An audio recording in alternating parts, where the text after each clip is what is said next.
mundo, seja bem-vindo a mais um episódio do PodTag. Eu estava com saudade de gravar aí um Tagueando pelo Mundo. Hoje a gente vai chegar lá do outro lado do planeta, lá em Portugal, para conversar aí sobre como entrar no país que entrou no nosso país anteriormente, entendeu? Eu não entendi o que ele falou. Virou tipo recursivo, né? Inception. Virou Inception. E comigo, como você já ouviu a bela voz, aquele que não vai para Portugal, não fica no Brasil, decidiu ficar nos Estados Unidos, mas eu tenho certeza que quer conhecer a Europa, Everton Wagner. Hoje a gente vai contar a piada dos podcasters que tentaram gravar o mesmo podcast com 3 portugueses diferentes. Pior que é verdade. Esse podcast tem história, hein? E aquele que você já ouviu a risada, a aspirada, Renato Tarantelli, que já esteve aqui no podcast em 2 ocasiões, mas não foi pro ar. Esperamos que dessa vez vá. Quer dizer, com certeza vocês devem estar ouvindo esse podcast, então ele foi pro ar. E aí, Renatão? Pô, eu queria pedir música no Fantástico, cara, se essa for a terceira. Mas não. Essa vai, hein? Essa vai. É que os outros foram amistosos. Esse aqui tá valendo, os outros foram amistosos só. Pô, mano, eu não vou pro jogo sem... Eu não esqueça a chuteira, cara, se eu vou pro jogo pra jogar, não. Então vamos que vamos. Isso aí, cara, tá certo. Mas ó, a história do que rolou a gente só vai contar pros VIPs do PodTag, hein? Então se você não é VIP do PodTag, por R$5 por mês, PicPay, assina lá e você vai saber essa história em primeira mão. Ah, olha só, cara, que inserção. Se combinasse não ia dar tão certo. A gente só conta se você jogar dinheiro na nossa cara. É isso aí.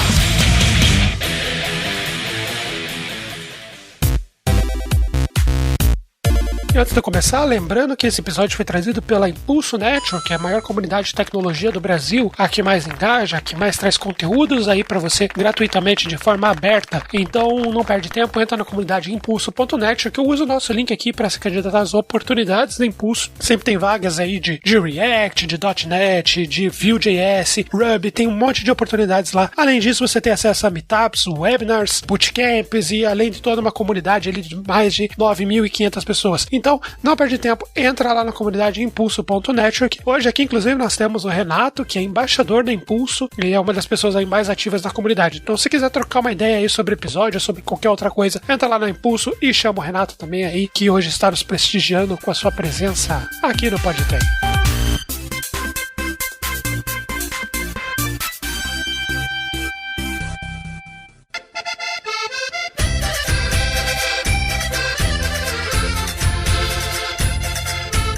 Bom, antes da gente começar a falar aí o tema hoje, imigração para Portugal, nós vamos conversar aí pela terceira vez com o Renato Tarantelli. Mas Renato, se apresenta aí então pra galera que ainda não te conhece. Quem é você, o que você faz? Ah, legal. Como eu já tinha falado nas outras 2 vezes, não é brincadeira. Só puxa das outras, não precisa nem falar, a gente puxa do antigo. Não, brincadeira, falei. Então tá bom, eu sou paulistano, corintiano, comecei bem, hein? Putz. Todo mundo tá com a carteira no bolso aí, fica tranquilo. É por isso que tô inventando Bitcoin, mano. Poxa, verdade. Trabalho com TI já há muitos anos, enfim, acho que uns 15 anos já. Sempre trabalhei com desenvolvimento de interfaces, APIs, back-end e por essa linha. Hoje trabalho na Farfetch, eu sou líder de engenharia de um time que é responsável por cuidar de todas as APIs públicas da Farfetch, time que nós chamamos de API Champions, então, ou seja, tudo que é público na Farfetch acaba passando pelo time que eu lidero. Aí a gente vai falar um pouco do desafio, né, que eu tenho no meu dia a dia e de o que aconteceu para eu chegar até aqui, né, que foi bem difícil, cara, bem doloroso. Já vamos puxar aí, cara. Conta um pouquinho aí Olha essa fera, bicho. dessa trajetória aí, se tu quiser. Ah, legal. Eu sempre morei em São Paulo, mas aí nos últimos 3 anos de 2016, final de 2018, eu morei no Rio de Janeiro. Fui morar no Rio a convite de uma empresa do qual eu trabalhei durante 3 anos, só que no último ano de 2018, acho que aconteceu tantos problemas de criminalidade do Rio, que acho que quem vive lá sabe bem, que acabou fazendo com que eu buscasse outras alternativas fora do Brasil. Fora o problema econômico, financeiro, enfim, né? Todas essas questões que eu acho que o ano passado estiveram bem em voga, né? Dentre os brasileiros, aí isso fez com que eu buscasse alternativas fora do país. Daí, no meio do ano, eu comecei a aplicar para empresas fora do Brasil, acho que especialmente para a Europa. Eu queria ir para os Estados Unidos, mas os Estados Unidos é muito mais complicado, né? A não ser que você seja um cara rico. Ou se é. A não ser que você seja um cara rico igual o Everton, né? Aí é mais fácil. Não, eu fiquei rico depois e vim pra cá. Coiote. Ele foi de coiote. O meu coiote. Vim dentro de um barril de tequila pros Estados Unidos.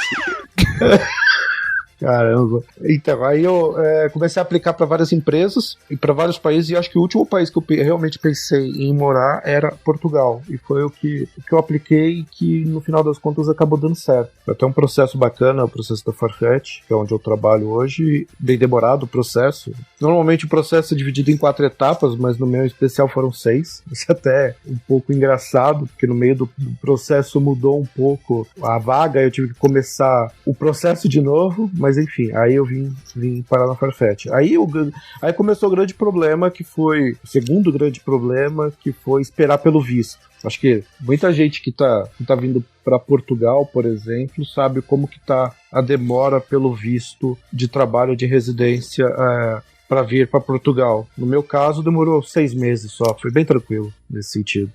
Não é um prazo tão complicado. Tem outros países, né, da Europa que chegam a um ano e meio, né? 6 meses tá bem aceitável, né? 6 meses tá de boa. Mas assim, o processo normalmente demorava 2 meses, aí começa a demorar 6 meses, aí você se planeja. Como você não sabe quanto tempo vai demorar, tem todo o seu planejamento da mudança, que você acaba postergando até você ter o visto, né? Até que o visto saia, né? O visto de trabalho saia, e você fica ali naquele enrola. A sua vida ela fica meio que parada, né? As coisas acontecendo e você ali para. E aí, pra onde eu vou, né? Começa a vender as coisas agora, começa a vender carro, começa a, sei lá, colocar casa pra alugar e por aí vai, e aí você fica meio nesse impasse sem saber quando que as coisas vão acontecer. Mas depois que você sabe, assim, deu certo a documentação, você tem um prazo pra ir pra Portugal? Ou tipo assim, supondo, eu recebi a documentação, agora eu tenho 3 meses pra ir, assim. Ou não, se recebeu, você tem que ir. Então, no caso a Farfetch, ela tem um prazo assim bem rigoroso. Saiu o visto, semana que vem você tá aqui.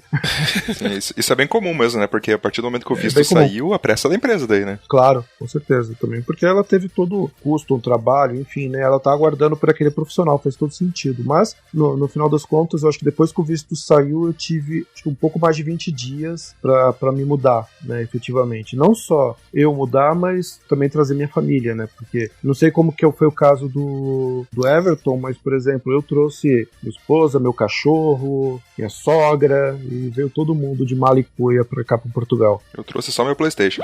Trouxe só o PlayStation. Eu não consegui trazer meu PlayStation, eu tive que vender meu PlayStation, cara. Pô, fiquei chateado por conta disso. Mas enfim, no final das contas, eu acho que isso é bom, a mudança é boa. Não sei como foi contigo, Everton, mas comigo foi boa, que eu consegui me desfazer de muitas coisas que eu não precisava, né? Eu acabei descobrindo que eu tinha comprado um monte de coisa que eu nunca usei a minha vida inteira. Eu olhava pra aquilo e falava, nossa, eu tenho essa roupa, nossa, eu tinha comprado esse jogo, nossa, eu não lembrava de ter isso. Aí quando você tá nesse processo de mudança que você vai se livrar de algumas coisas, né, pra trazer o mínimo possível, você começa a ver um monte de lixo que você acumulou ao longo da sua vida, né, e um monte de coisa desnecessária que você acaba adquirindo no decorrer do tempo. Você fala, caramba. Você é obrigado a fazer a Marie Kondo na sua vida, sabe? Jogar tudo fora que você não precisa e botar a sua vida em 2 malas de viagem. Bem isso mesmo, cara. E já temos o primeiro meme da capa. A Marie Kondo. A Marie Kondo. Eu vim meio como Chaves, sabe? Tipo, aquele bolinho dentro de do roupa, barril? sabe? Tá. Aquele bolinho de roupa grudada no graveto. Tá, meio assim, né? Não, mas é engraçado, cara. Você acaba resumindo a sua vida em 2 malas de roupa. 2 malas, cara. 2 malas de 23 quilos, né? Diga-se de passagem, né? Não é mais 32, né? Acho que o trecho internacional é 32, não é não? Não, é 23. Sei lá, né? Eu vim de econopobre, né? Eu não sei se execo rico. Né, não, eu vim de econopobre também. Inclusive, eu lembro que quando eu tava no aeroporto, né, fazendo check-in das bagagens, deu sobrepeso de uma das bagagens e eu tinha que pagar, sei lá, $200, assim, de sobrepeso. Só que eu notei que, tipo, tava desbalanceado as malas. Aí eu, tipo, abri as 2 malas no meio do aeroporto e fiquei, tipo, organizando as roupas que tava dentro dela pra bater o peso, pra não ter que pagar mais. Cara, você me fez lembrar de uma situação engraçada. Aconteceu algo comigo uma vez que eu fui pros Estados Unidos, mas aí sabe quando você vai pros Estados Unidos a primeira vez e você volta com um monte de muamba? Primeira, segunda, terceira, sim. Aí aconteceu isso comigo, eu tive que abrir as malas ali no guichê, né, pra fazer o despacho, abrir as malas e balancear. Aí desta vez eu aprendi que eu tenho que comprar aquelas balanças de mala, sabe? Pra você medir o peso da mala, eu comprei uma balancinha daquela. Mas quando você compra muamba, o medo maior não é esse, né? O medo é a alfândega, que é o tipo aqueles 2 minutos que duram 5 dias na sua cabeça. Ah, é verdade, mas eu digo Moamba no comprar um monte de roupa, sabe, essas coisas, mas pra uso pessoal mesmo, né, não pra vender. Ah, tá, você não trouxe tipo 5 notebooks. Não trouxe notebook, não. Eu digo, você vai viajar com 2 malas vazias ou uma mala e volta com 3 malas cheias, lotadas até a boca, enfim, né? E você volta pro Brasil no verão com 3 blusas, 2 calças e coisas do tipo, que é pra economizar peso.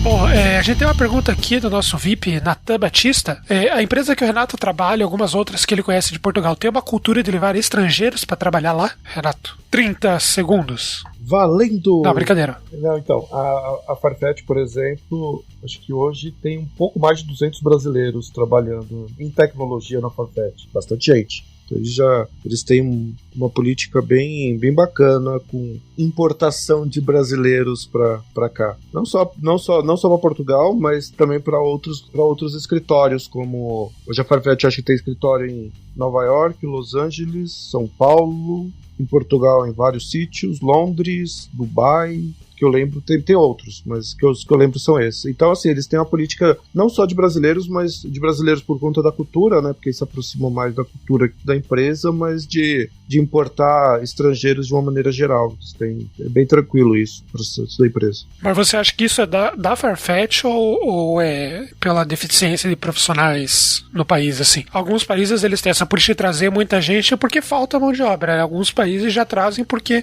vem valor ali no profissional e tal. Pô, a gente precisa dessa galera do Brasil, supondo, né? Como que você vê? Você acha que isso é mais pela falta ou mais pelo público? Mas, tipo, o público brasileiro é um público legal da gente trazer. Eu acho que são 2 pontos. Primeiro, eu vou falar por Portugal, não conheço outros países, né? Mas Portugal tem uma escassez de profissionais altamente qualificados. Então acaba fazendo com que as empresas portuguesas acabem por importar brasileiros, né, para trabalhar aqui, né? Principalmente com tecnologia. Acho que isso é um ponto extremamente importante. O segundo é que a questão da língua, né, que eu acho que isso facilita bastante, por mais que no dia a dia a sua língua principal acaba sendo em inglês, mas assim, acho que essa questão da língua e da cultura acaba ajudando os processos como um todo, enfim, e é isso. Eu acho que isso é o que tem feito com que muitas empresas portuguesas, do que eu tenho notado, têm trabalhado na importação de profissionais brasileiros altamente qualificados para trabalhar com tecnologia, enfim. Esse é meio que o padrão, né? Tipo, as empresas, elas geralmente estão buscando especialistas, né? Até os vistos, geralmente, eles são voltados para isso, né? Sim. Aí,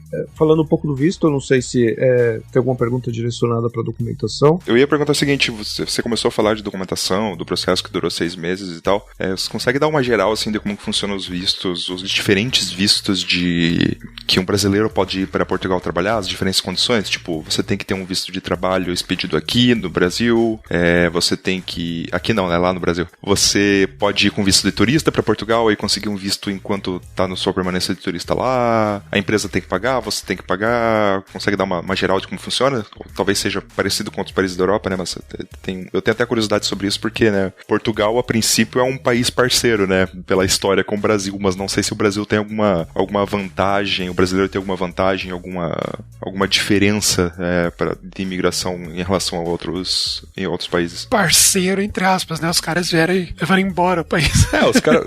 Brincadeira. Os caras vieram aqui, deram um monte de brick game aqui pros índios, os índios ficaram felizes e é isso aí. Tenho certeza que é bem essa a história mesmo. Tem que é um Lego pra você. Chegaram ali, isso. É bem por aí mesmo. Mas assim, quando eu comecei a aplicar pra vir trabalhar em Portugal e vendo a dificuldade que tinha na internet do comentário das pessoas em relação aos vistos e tal, eu falei, não, deixa eu dar uma lida nas documentação de Portugal, entender como é que funciona esses vistos e como é que funciona cada um deles, pra saber exatamente qual o caminho que eu devo seguir, porque existem vários, assim, né, de uma certa forma, que você possa vir para Portugal, existem vários caminhos e várias formas. Eu falei, deixa eu tentar perceber como que funciona cada um desses vistos, né, indo pra cá. Mas em resumo, são 7 tipos de vistos, né, que é de D1 a D7. Diferente dos Estados Unidos, que é os B1, B2, H1B, não sei o que lá. Aqui resume-se em vistos do tipo D. Agora entendi por que é Marcelo D2. No, God! No! No, God, please, no! No! Meu Deus! O cara não achou graça e começou a achar graça no meio da risada, você viu? Foi aumentando a intensidade da risada. Nossa. Temos mais um meme. Temos mais um meme. Tá de brincadeira. Brincadeira. Então existem vários tipos de vistos, né?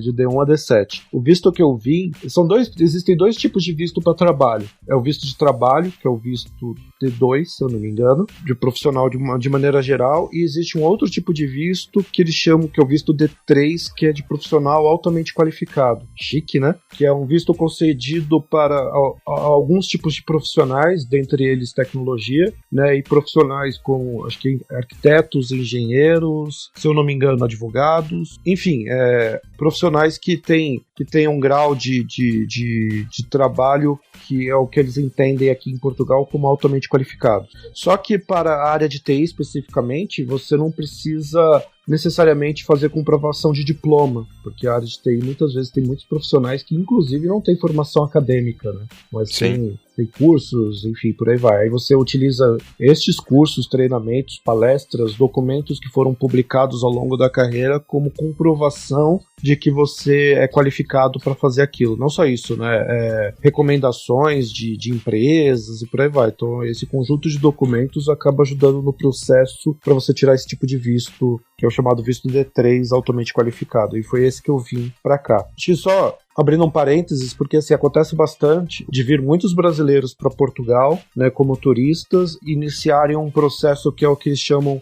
aqui de Portugal, que é fazer manifestação de interesse. Aí, estando como turista em Portugal, você pode fazer manifestação de interesse, que te possibilita, depois que sair a sua documentação, né, você não precisa sair do país para fazer o pedido do visto para começar a trabalhar, por exemplo, né, você consegue fazer isso por aqui, mas é um processo que demora pra caramba. Mas pelo menos se der certo também, você tá mais tranquilo. Sim. Esse é um processo que demora, mas assim, eu recomendo fortemente as pessoas a virem com o visto de trabalho, né, porque se não virem com o visto de trabalho, elas vão ficar meio que dependentes dos processos internos, né, que acontecem em Portugal, da demora dos processos para poder se legalizar e então trabalhar. Acabar acontecendo como acontece em vários países, inclusive, não só Portugal, de ter as pessoas trabalhando em subempregos, né, ou seja, em condições que não são as mais adequadas por conta de falta de documentação. Né? Eu recomendo virem sempre com visto de trabalho. Depois que você tem esses vistos, usa mais tranquilo pra tipo, pelo menos dar um rolê aí em outros países da Europa, ou precisa de mais alguma etapa? Legal, isso é legal.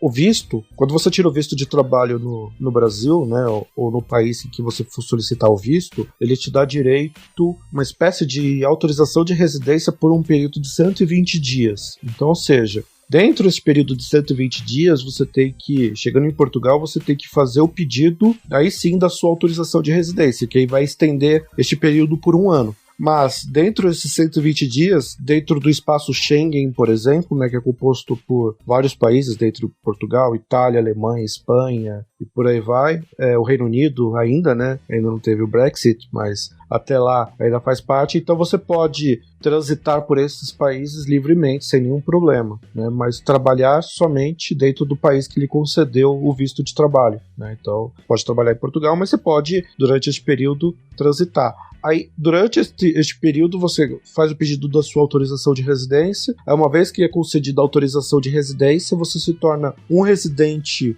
em Portugal por um período de um ano. Então, dentro desse período de um ano, você pode sair de Portugal, normalmente, inclusive do espaço Schengen, e depois voltar a Portugal sem nenhum problema. Entendi. Mas, por exemplo, você pode, supondo, né, que tem muita gente que, eu já li bastante, que tem muita gente que vai para Portugal para fazer o nomadismo, né, que chama nomadismo digital, que é entrar na Europa, entra através de Portugal, aí vai viajando e fazendo conexões, né. Não sei se é o melhor estilo de vida, mas você acha que funciona isso para quem tem interesse nesse tipo de vida, né, assim, de viajar pela Europa? Você acha que Portugal tem um processo bacana para isso ou não? Assim, eu não sou especialista no tema, mas assim, se você sai do Brasil para o espaço Schengen, né, e Portugal, do qual Portugal faz parte. Quando você chega lá, os direitos que você tem é de dar 2 entradas no país, né, que você chegou dentro de um período de 120 dias, se eu não me engano. Esse é o tratado que tem por conta do espaço Schengen. Então, ou seja, uma pessoa ela pode ficar dentro deste espaço por um período de 120 dias. Depois ela tem que voltar para o país de origem, para então ela poder voltar para este país, entendeu? E dar uma nova entrada neste país no período posterior aos 120 dias. O que muitas vezes acontece, e que eu já vi vários casos disso, dessa galera que faz, que vira nômade digital, aí acaba vindo para Portugal, aí acaba passando esse período, né, de 120 dias, e depois tem que fazer o pedido, né, de documentação, de regularização das documentação, aí acaba tendo que esperar, sei lá, 2, 3, 4, 5 meses, porque até sair essa regularização, né, desses documentos, para sair do país, porque se não, depois que sair do país e ir para um outro país, eles não conseguem mais voltar para a fronteira, não conseguem mais voltar a Portugal. Então, assim, é claro, né, as pessoas que às vezes pensam como nômade digital, provavelmente tem vários caminhos para fazer isso, né, e acho que talvez buscar a melhor alternativa para não ter problemas depois e não poder ingressar no país, ou ser banido de ingressar no país, porque passou mais tempo do que era dado por direito, tem que ver se vale a pena ou não, enfim. Mas agora, quanto a nomadismo digital, Portugal acho que eu vejo que tem uma galera que busca bastante morar em Portugal por conta do custo de vida, né, que se comparado com outros países da Europa, por exemplo, Alemanha, Inglaterra, é muito, mas muito mais baixo do que esses países. Então, as pessoas elas conseguem viver muito bem com um valor bem mais baixo do que viveria na Alemanha ou na Inglaterra ou na França e por aí vai. Então, por isso que ele é muito procurado por pessoas de maneira geral, assim, vir para Portugal por conta da qualidade de vida, por conta do clima, que é muito particular. Eu digo que os brasileiros é muito, muito parecido com algumas regiões do Brasil, tanto no calor quanto no inverno, não é tão frio assim, né? Tirando o norte de Portugal, aí é mais frio, mas o sul de Portugal, por exemplo, não é tão frio, então isso acaba facilitando e muito o dia a dia das pessoas. Saquei. Você comentou sobre custo de vida, eu fiquei curioso. Você consegue dar uma geral, assim, sobre, sei lá, um profissional médio, assim, não precisa o cara ser muito sênior, o cara não precisa ser, tipo, especialista fodástico, assim, um profissional médio que vai pra Portugal. O cara, uma família normal, assim, o cara, esposa e um filho, por exemplo. Qual que é você consegue imaginar, assim, o custo de vida pra essa pessoa, assim, tipo, qual é o tamanho de um apartamento que essa pessoa vai conseguir, qual é o custo geral, assim, sei lá, mensal, assim, sabe? Tipo, quanto do salário dessa pessoa vai pra pagar despesas e basicamente sobreviver? Pra ter uma ideia, assim, em relação ao que a gente conhece já de outros países da Europa e até Brasil. Você consegue dar uma geral, assim? Sim, claro. Isso eu acho até um dos, se não o principal questionamento quando as pessoas vêm morar em Portugal, né? Eu acho que em Portugal ele tem os grandes polos, assim, né, as grandes cidades, elas estão meio que sem moradia, né? Então a lei da oferta e procura fez com que o preço das moradias fosse lá para cima, né? Isso é um grande problema, né, para Portugal hoje. Mas falando no custo de vida, isso é o grande problema do custo de vida de uma maneira geral, assim. Mas se a gente for pensar que a pessoa, por exemplo, se ela for morar em Lisboa, por exemplo, a gente chama aqui de arrendar em vez de alugar, palavra bonita, né? Para alugar. Se for alugar um apartamento de 2 dormitórios, que é o que chamam aqui de T2, apartamento de 2 dormitórios da região de Lisboa, vai pagar um pouco mais de 1.000 euros, entre 1.000 e 1.500 euros, dependendo da região. Se você for considerar que o salário mínimo é 700 euros, um valor bem elevado para moradia, isso na região de Lisboa. Na região do Porto, que é uma outra grande cidade, que é a segunda maior, né? Vai pagar um T2 na região central do Porto ali entre 800 e 1.000 euros. Também continua sendo, mas aí as regiões mais afastadas aí você consegue ter um valor menor. E quanto mais afastado for dos grandes centros, você consegue ter um valor menor de arrendamento, que é a principal despesa de qualquer família que está vindo, de qualquer pessoa que está vindo morar em Portugal, família, seja sozinho, que vai ter, né, dentro de todas as despesas que tiver, vai ser o custo com arrendamento. O arrendamento com quarto, enfim, né, dependendo de como vier, né. E isso aumentou muito, mas eu acho que agora o que, segundo o jornal, segundo o que as pessoas dizem, meio que já chegou no teto, no limite, assim, né? Inclusive o governo já começou a intervir em relação à política de preço, né? Estabelecendo tetos de preço, exatamente porque para não virar um mercado contra a população de uma maneira geral, porque estava acontecendo cenas do tipo de pessoas serem botadas para fora, que tinham contratos antigos, né, e com valores baixos, botadas para fora para que eles pudessem arrendar isso para outras pessoas com valores 3 vezes maiores, 4 vezes maiores do que era, certo? Pô, tem sacanagem. Isso é meio ruim. Fazer sacanagem. Isso é meio ruim, bem ruim. Mas tirando isso de lá, tirando isso, assim, todas as outras despesas, cara, é muito baixo. Tirando a conta de luz, que eu acho que é o maior. Outro dia eu estava vendo no jornal falando que Portugal, em relação ao custo de vida, o valor da luz é o maior de toda a Europa. Mas ainda assim é muito menor do que o valor que eu pagava no Brasil proporcionalmente. Assim. Então, olhando pro meu custo de vida hoje, e eu falo isso abertamente, não tem nenhum problema, falar de luz eu pago em média uns 70 euros, aí eu pago mais uns 20 euros de custo de água, uns 200 de alimentação e uns 600 de arrendamento. Esse é o meu custo geral que eu tenho com 3 pessoas, 3 adultos morando. E esse, acho que 1.000 euros mais ou menos é um custo de vida bacana que as pessoas vão conseguir ter. Mas tudo bem que eu moro em Braga, eu não moro no Porto ou em Lisboa, né? Claro que se morarem no Porto ou Lisboa vão ter um custo bem maior do que este, né?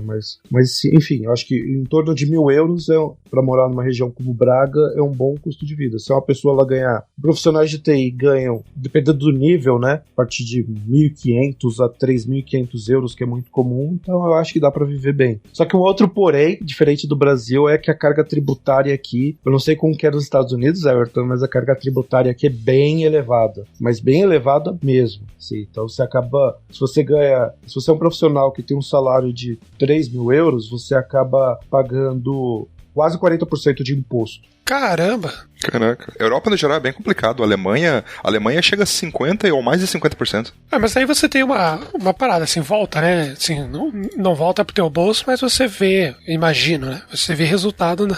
Essa que é a grande vantagem, né? Você vê esse imposto voltando pra você. Que aqui acho que o teto é 27,5%, né? Aqui no Brasil, 27%, mas 27% que vão pro lixo, né? Você não vê o retorno dele. Lixo? Na lixeira de alguém muito rico. Com certeza. É verdade. Você acha que dinheiro vai pro lixo? Dinheiro vai pro lixo? Vai.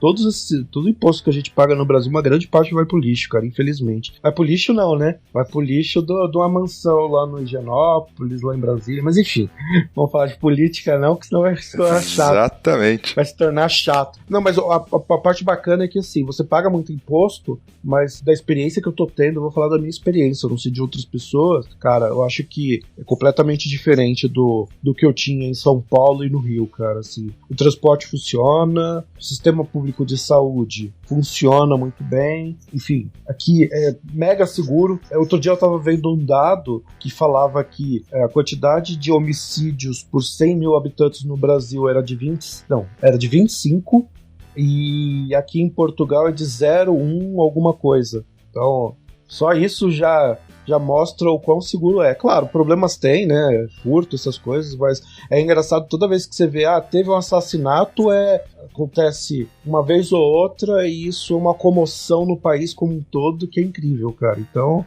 esse pra mim é algo que vale mais do que qualquer grande salário poderia ter no Brasil, seja no Rio ou São Paulo, não sei, outros lugares, né? Acho que você mora em Curitiba, né, Luiz? Deve ser mais tranquilo, mas aqui... Sim. Mas nas grandes cidades era meio foda, assim, disso. Mas isso eu acho que é um ponto extremamente positivo aqui em Portugal, cara, e que vale super a pena. Bom, vou dar uma virada de chave aqui na nossa pauta. Vamos falar de tecnologia. O que tá em crescente aí, que você viu que tá tendo mais demanda de linguagem ou até de áreas, né, de grandes áreas aí, tá tendo mais desenvolvimento, mais de BI, mais de design. O que você tá vendo que tá em alta aí, que tá precisando de gente, quem tá interessado em ir pra Portugal aí pode se especializar nisso daí? Aqui tá rolando bastante COBOL com C. Eu tô brincando. Caraca! Eu levei a sério, mano. Cara, eu acho que a gente acabou de matar do coração uns 3 programadores que ouvem a gente, que deve ser tiozão do COBOL, dinossauros do COBOL, que pensaram, agora é minha hora. Caraca. é o que eu tenho visto bastante, cara, ainda assim, .NET, eu acho que .NET tem rodado bastante, tem muitas oportunidades para .NET, para Java tem muitas oportunidades, agora de soluções mais voltadas para front-end, frameworks, ou seja lá o que for, muito React, cara, tem muita oportunidade para React, mas eu acho que isso no mundo inteiro, né, ainda, né? Cara, e isso é mais, eu não sei dizer no Portugal todo, mas assim, eu vejo muita oportunidade, a galera falando, porque a Java agora tá voltando, as empresas estão contratando mais Java, não sei o que lá, enfim, eu não sei como é que isso tá rolando no mundo, mas eu tenho vendo muita vaga de Java recentemente, cara, isso tem me assustado, se isso é bom, se é ruim. Assustado por quê? Java vai te levar pra qualquer lugar do mundo, querido Mitch. É, né? Porque eu achei que Java ia morrer um dia, cara. Não, tô brincando, não tenho nada contra Java, não, na verdade eu comecei minha carreira trabalhando com Java, cara, é até engraçado isso, mas hoje eu já não curto muito Java, não sei. E eu tenho visto muita vaga, cara, mas muita vaga mesmo. Mas .NET e Java eu acho que é o que domina aqui o mercado, cara, de uma maneira geral. E muita vaga de React pra front. Muito. O pessoal tá falando muito de inteligência artificial, então tem muita oportunidade bacana, assim, para mineração de dados, para trabalhar com dados de uma maneira geral, e isso é bem bacana. Por exemplo, na Farfetch mesmo, nós temos várias oportunidades nesse sentido. Você tem visto vagas aí de profissionais, não diretamente de tecnologia, mas tipo Scrum Master, PO, que geralmente essa galera aí é bem qualificada e não tem muita oportunidade em outros países. Você vê que pintam vagas aí para estrangeiros nessas áreas ou também não tem muita oportunidade? Pô, cara, é engraçado isso, porque assim, eu lembro quando eu tava buscando oportunidades, eu não lembrava de ver vagas pro pessoal de Agile de uma maneira geral, assim. E de um ano pra cá, eu tenho notado, assim, um crescente aumento, assim, crescente aumento é pleonasmo, né? Redundância ao extremo, né? Enfim, tenho visto um aumento, assim, considerável de profissionais para essa área, de busca de profissionais para essa área. Não só em Portugal, mas, pô, na Europa como um todo, cara. Muita gente, assim, e principalmente no meu LinkedIn, bastante gente dessa área, a galera tudo vindo pra cá, né, pra Europa. Tá bem bacana isso. Mas assim, aqui ainda, acho que a cultura, tirando o Spotify, né, que fica na Suécia, sei lá de onde é, né, e que meio que fez nascer pro mundo essa cultura, essa questão dos squads e tal, né, esse glamour por volta dos squads, né, mas eu não vejo a Europa, assim, como um grande centro voltado para o desenvolvimento ágil de uma maneira geral. Eu via isso muito mais no Brasil, e todas as vezes que eu via falar era muito mais Estados Unidos, enfim, né, empresas dos Estados Unidos, não via tanto na Europa, e agora, acho que no último ano eu tenho visto bastante, cara, galera vindo pra cá, e tô curtindo isso bastante, assim, acho bacana. Legal. Pra galera que tá interessada nisso aí, é bom saber que tem um país que tá oferecendo essas oportunidades, né? Porque, tipo, é muito conhecimento, já conheci muita gente nessa situação, assim, que tem conhecimento absurdo e daí as oportunidades estão mais concentradas, assim, por exemplo, nos Estados Unidos ou alguns países da Ásia também, né? Então, legal saber que tem aí em Portugal também. Vamos voltar um pouquinho pro teu processo. Se você pudesse, tipo, desenhar como foi, desde quando você começou a aplicar até a hora que você chegou aí em Portugal, o que foi necessário de skill, de documentação, o que você enfrentou de dificuldade, o que foi tranquilo, pra gente ter aí um roadmap pra quem quer trilhar mais ou menos o mesmo caminho, tiver interessado aí e saber o que precisa. Legal. Vamos começar pelo teste do pezinho, cara. Lembra aquele teste que você faz com a criança pequeno? Então, já começa por aí. Esse já é o documento base pro processo. Não, brincadeira. Assim, cara, não foram muitos documentos, não, na verdade. Eu acho só eu posso falar os documentos que eu lembro de cabeça, assim, né? No meu caso, como eu sou casado, certidão de casamento, aí tem umas pegadinhas que você precisa ser uma certidão, que eles chamam de certidão inteiro teor. Não pode ser uma certidão simples, é um pouco mais cara, né? Mas ela contém várias informações lá, enfim. Aí eu precisei, caramba, acho que era só isso, assim, o grande documento que eu precisei mesmo era isso. O passaporte, né? Enfim, o básico, né? Do passaporte para dar entrada no processo. Eu precisei de histórico escolar, no meu caso, né? Porque precisava comprovar pro tipo de visto que eu estava tirando, né? Então eu precisei do histórico escolar da graduação, da pós-graduação, precisei de alguns diplomas que eu tinha, e no processo de histórico escolar, isso é bem bacana informar que, assim, os documentos terem valor em Portugal, eu não sei como é nos Estados Unidos, mas assim, em Portugal, Brasil e Portugal, eles participam de uma convenção que chama Convenção de Haia, que se você tiver, que chama de apostilamento de Haia, né, que é uma folha que você cola atrás de cada um dos documentos, diz que aquele documento ele tem valor fora do Brasil, né? E tem valor em Portugal. Então todos esses documentos aí você precisa fazer o que chama de apostilamento de AIA para todos eles. E o bom é que é baratinho esse apostilamento de AIA, tá? Em São Paulo é um pouco mais de R$100 cada um. De boa. Tranquilo, cara. Aí eu precisei, eu acho que de uns 12. Ficou um pouco mais pesado. É certo, então todo documento você precisa, certidão de casamento, precisa estar apostilado, histórico escolar, precisa estar apostilado.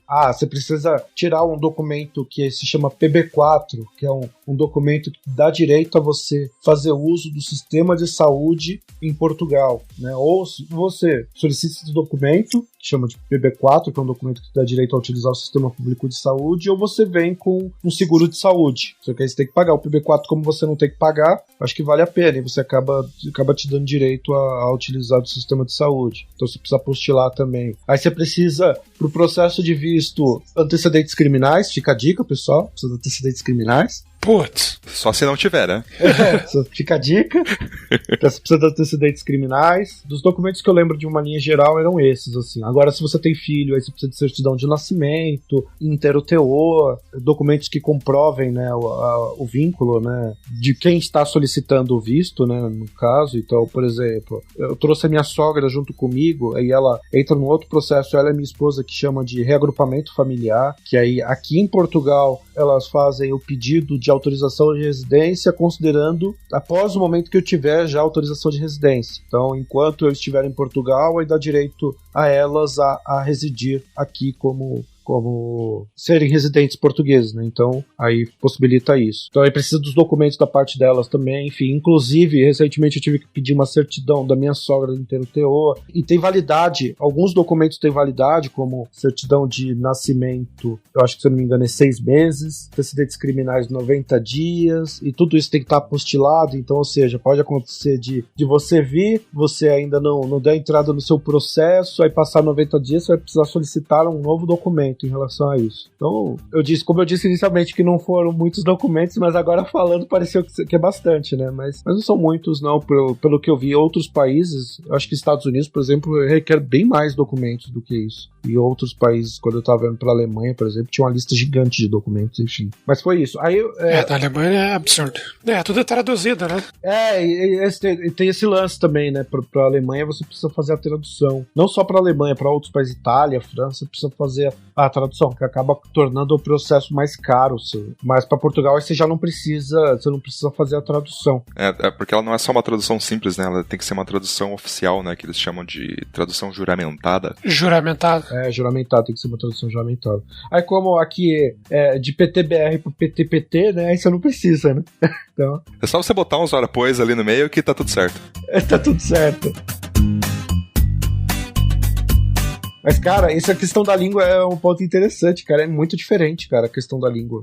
Você acha que é a mesma coisa, mas não é, cara. É muito diferente, mas muito mesmo. Eu já caí várias... Sim, eu ia puxar mesmo isso no final. Agora a gente tá partindo pro final do programa agora. Eu queria puxar realmente como que é a vida, né? Como que é viver em Portugal. Então você já tá falando sobre a língua aí, você já pode já comentar aí como que é as diferenças e tal. Então, falando da questão do dia a dia aqui, cara, assim, eu acho que os portugueses, cara, eles são pessoas incríveis, assim, são super prestativos de uma maneira geral, assim, super atenciosos. Eu acho que o único grande problema que eu reclamo de Portugal, mas até mesmo os portugueses reclamam, é a falta de processos em vários órgãos públicos, assim. Cada lugar que você vai, da uma mesma instituição, você vai ser tratado de uma maneira completamente diferente. Tratado no sentido de você chega num lugar, o processo é de um jeito, você chega no mesmo lugar, o processo é de outro jeito. Mas tirando isso, as pessoas são super educadas, são super solícitas, assim, são super prestativas. E, cara, digo pra vocês, acho que os portugueses são muito fodas, assim, no lidar com as pessoas. Uma visão que eu não tinha quando eu estava no Brasil.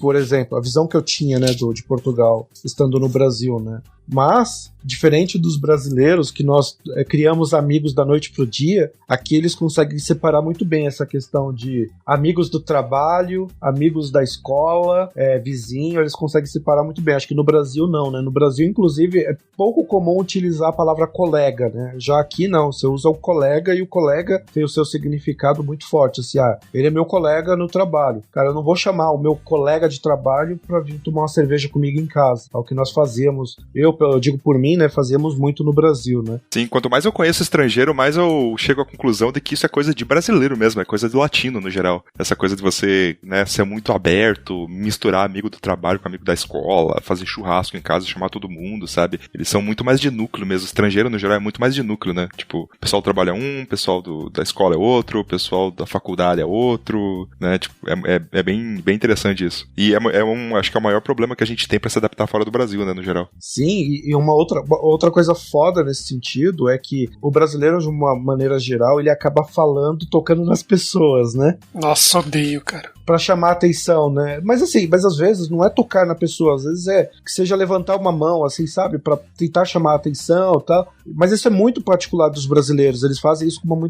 muita frequência. E aqui, os portugueses, acho que o europeu, de uma maneira geral, eles têm muito o conceito de bolha, assim, sabe? Tem os limites, né? Que é o meu ser, né? E eu só vou deixar permitir você me tocar em mim, seja pra puxar, pra querer atenção, você só vai tocar em mim se eu te der liberdade pra você tocar em mim, né? Você não vai fazer isso. E os brasileiros é muito comum isso. É muito ruim, eu também não gosto, não. As pessoas acabam falando, acabam tocando, assim. Às vezes eu vou levantar a mão pra querer a atenção de alguém, assim, em algum sentido eu olho que a pessoa olha pra minha mão, olha pro meu rosto, eu falo, eu acho que eu fiz merda. Mas, tirando isso é só uma coisa engraçada que eu tava até comentando esses dias com colegas portugueses. Aí em Portugal o pessoal não leva vão tomar uma cerveja lá em casa, mas no máximo dá uma saidinha ali na esquina do trabalho pra comer uma porra recheada, né? Como é que é o negócio? Porra.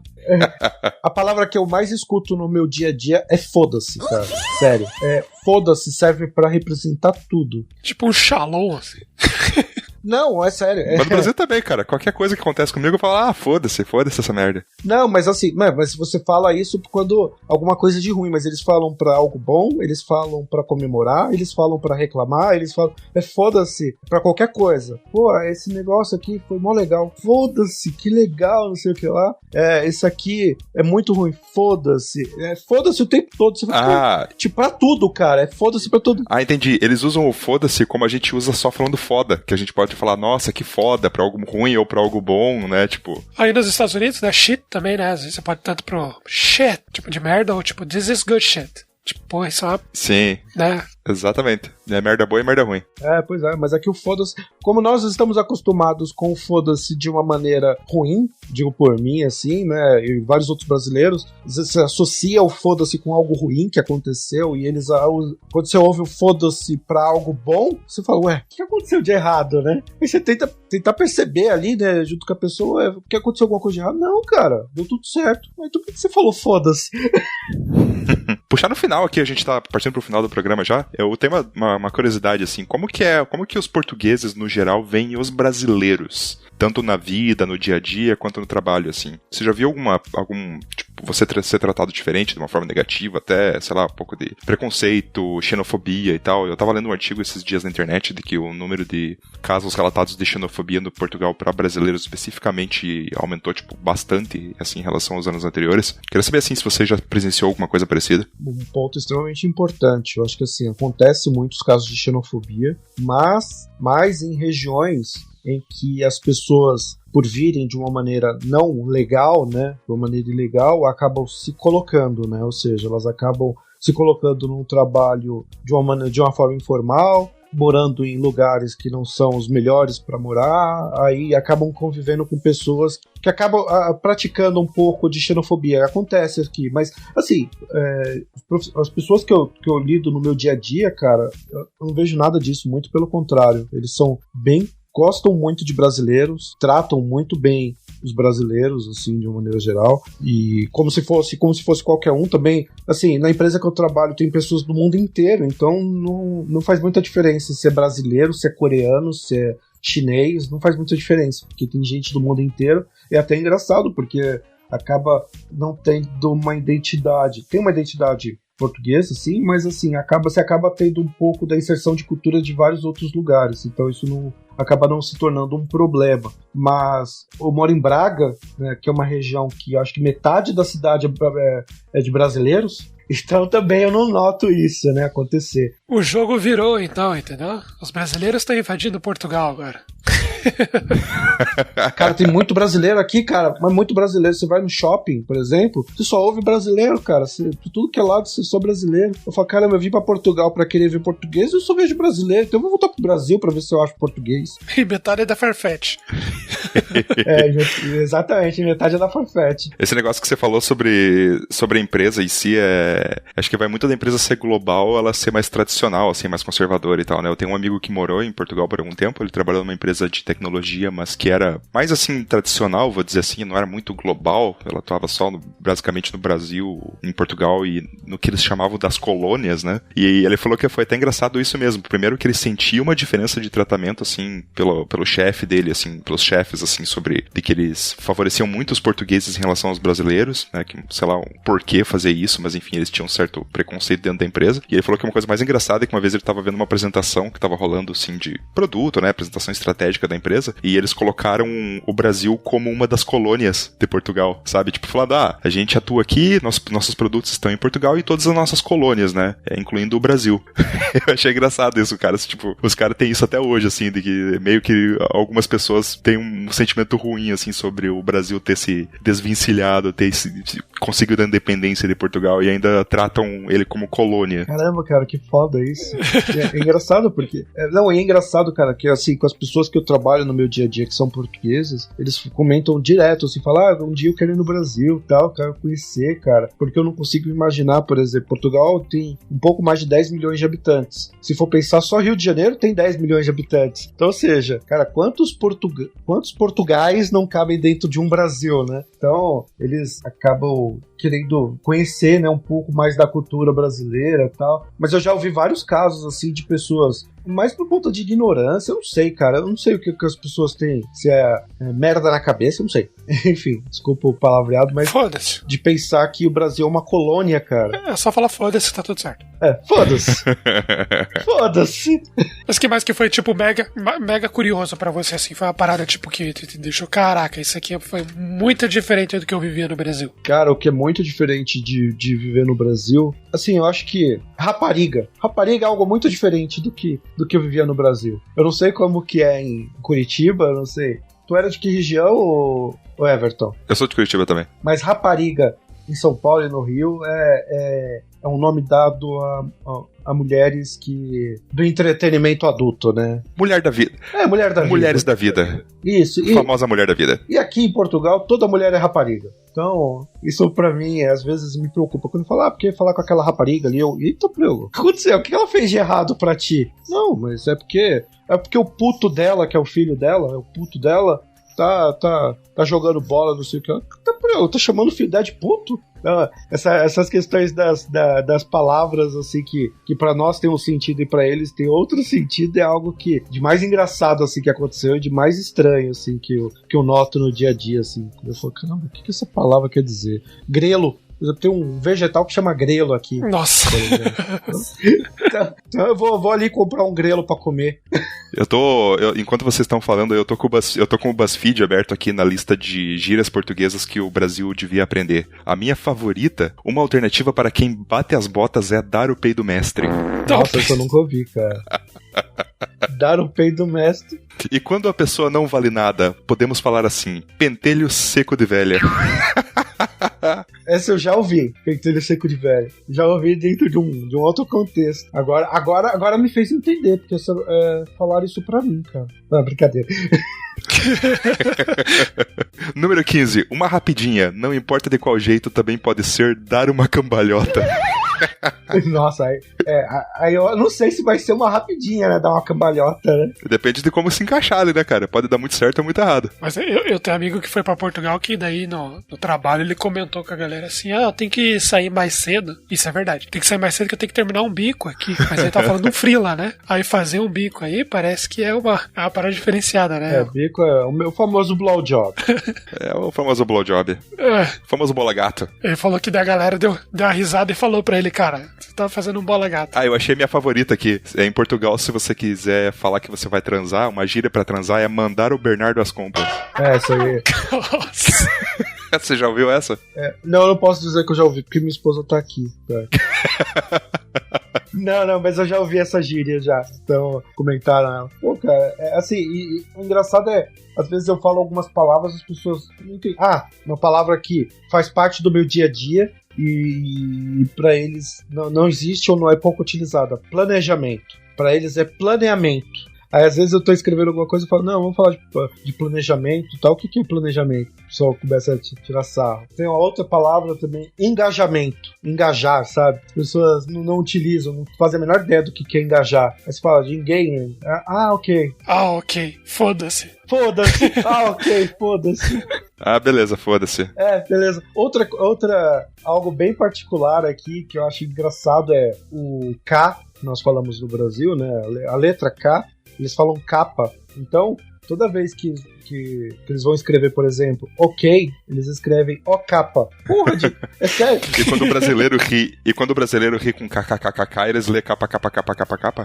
Mas capa é algo ruim, por exemplo. Ih, sério? Porque capa você tá sério, porque capa você tá fazendo referência a negros. Aí você não pode falar isso, entendeu? Sério? Caraca, mano. É tipo o KKK americano? americano?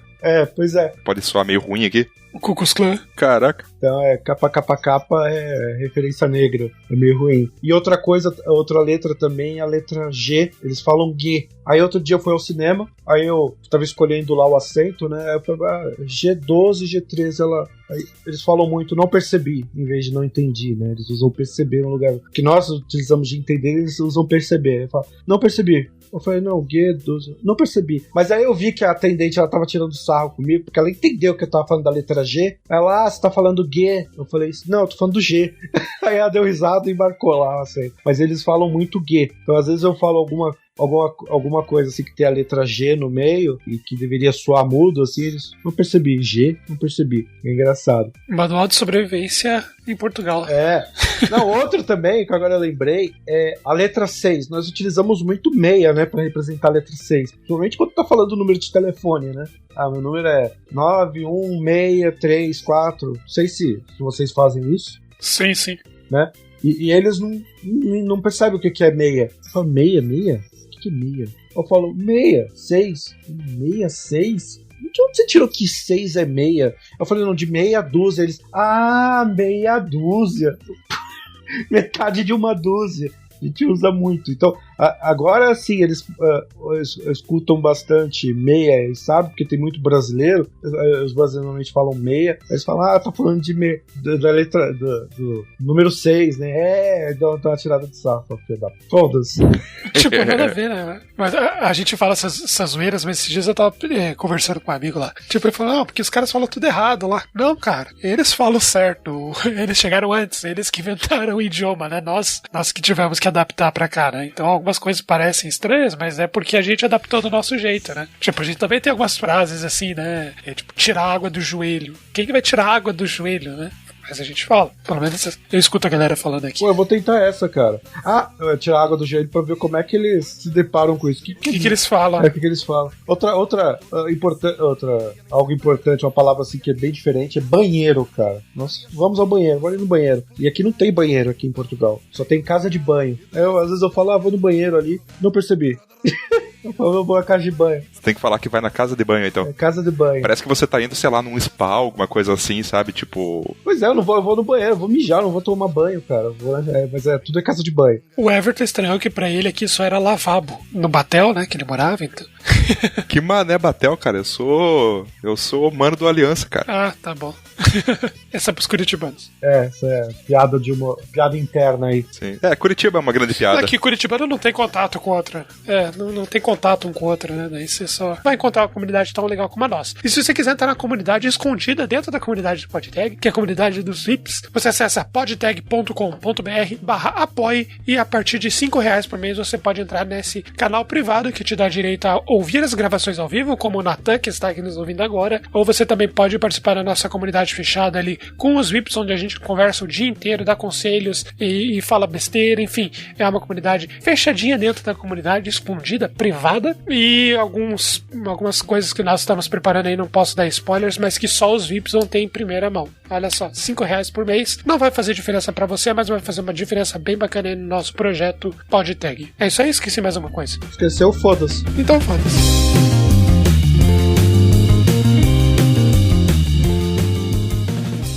Que ganhou, cara? Porque foi. Entendi. Que seria pra gente, né? Tipo, foi foda, foi da hora. Né? Foi da hora.